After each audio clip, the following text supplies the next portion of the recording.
In Algonquian folklore, the Wendigo is a cursed demonic being, often described as looking like a large dog-like creature with an emaciated physique, light grey matted fur, red or yellow eyes, and often with antlers. Many people who claim to have seen the Wendigo often describe a feeling of dread washing over them before they have even seen the creature. The Wendigo lures its prey into the dark by mimicking the desperate cries of its last victims.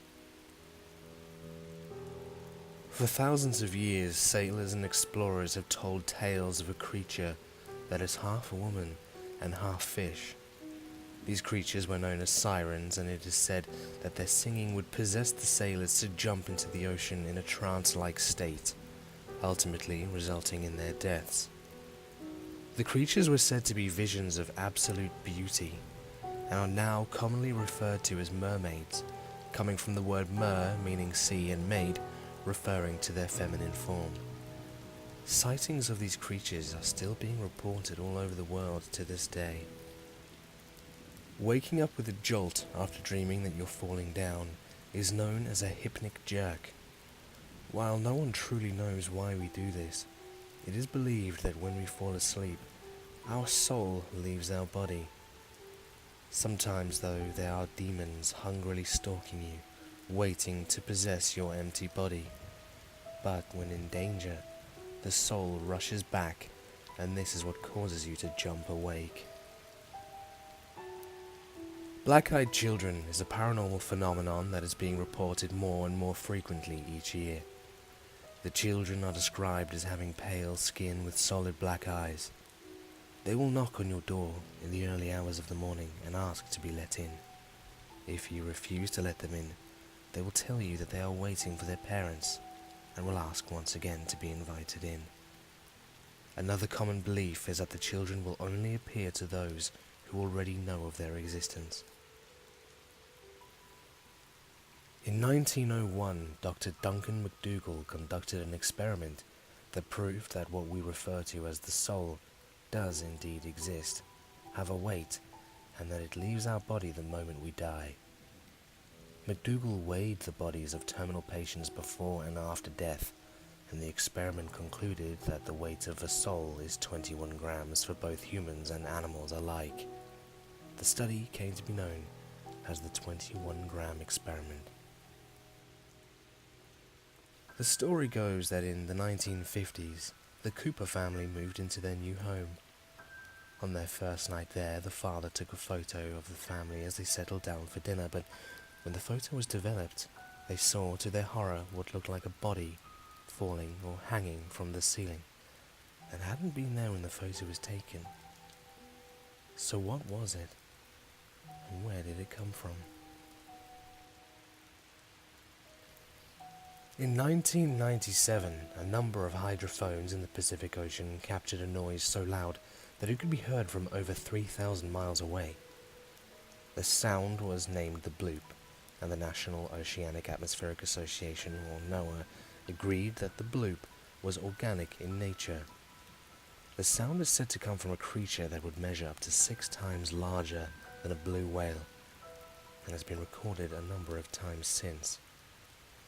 It has been confirmed that the sound did not come from underwater volcanoes or tectonic plates, and while many theorized that the sound is caused by melting ice sheets, this theory has been debunked. So what caused the sound? Is it an undiscovered creature, or simply seismic activity?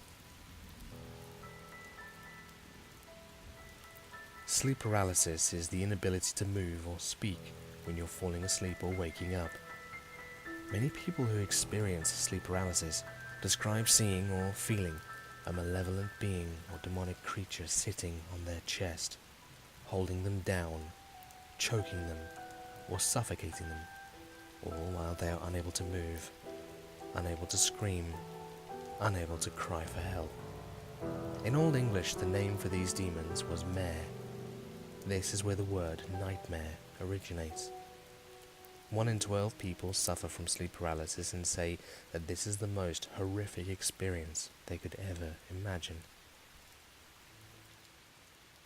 In January 1959, Igor Dyatlov led a skiing expedition of 9 experienced trekkers through the slopes of Kholat-Syapul, which translates to Dead Mountain. On the 28th of January, one of the hikers was forced to turn back due to medical conditions. This would be the last time the others would be seen alive. Sometime between the 1st and 2nd of February, the group set up camp on the mountain slopes to settle down for the night. But something caused them to cut their way out of their tents and flee the campsite, leaving behind their shoes and belongings, despite the heavy snowfall and temperatures as low as -30 degrees Celsius. The first 2 bodies were found dressed in only their underwear at the base of a tree. The branches of the tree were broken up to 5 meters high, suggesting that they may have tried climbing the tree to look for something, or to get away from something. The next 3 bodies were found shortly afterwards, but it took search parties 2 more months to locate the final 4 hikers, who were all discovered wearing the clothes of the previous 5. The clothes were recorded as having unusually high levels of radiation. An investigation by Soviet authorities determined that 6 of the crew had died from hypothermia, and the other 3 had suffered fatal injuries including major skull damage and chest fractures, which would have been caused by a force equal to a car crash. One of the 3 was missing her tongue, her eyes, and a fraction of her skull bone. Yuri Yudin, the hiker who turned back, helped identify the bodies and the belongings. However, there were items that he found that he did not recognize as belonging to any of the group. Items that were described as looking like they belonged to the Russian military. The official report concluded that an unknown compelling force had caused the deaths. Although numerous theories have been put forward to account for the unexplained deaths, including animal attacks, hypothermia, avalanche, infrasound-induced panic, military involvement, or some combination of the above, these are inconclusive, and the events of that night remain a mystery.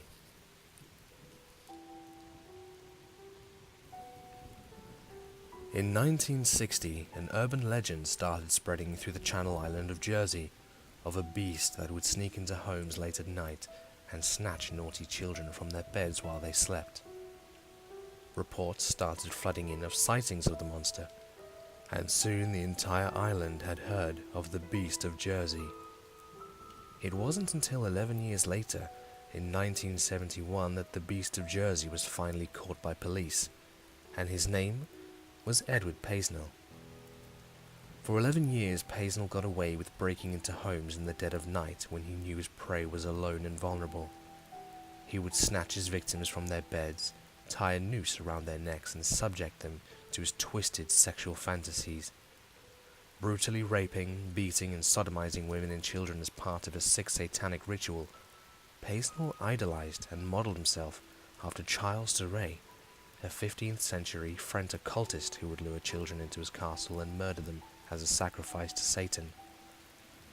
After running a red light and being pulled over by police on the 17th of July 1971, it was by pure chance that they discovered his costume in the car he was driving and quickly made their arrest.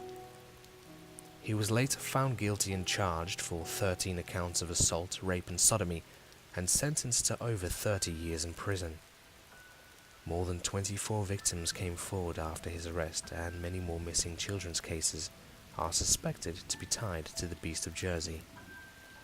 It just goes to show that there is always some truth in urban legends. Hi guys, it's Sheridon here. I just want to start off by saying, first of all, thank you for watching, and I hope you enjoyed the video. I love videos like this, I find them so fascinating, so I thought I would give it a go making them myself. Now, the posts for this video are currently on my Instagram, as I've been posting one creepy article a day. My friends don't enjoy it very much, and a lot of them have actually unfollowed me on Instagram for a while.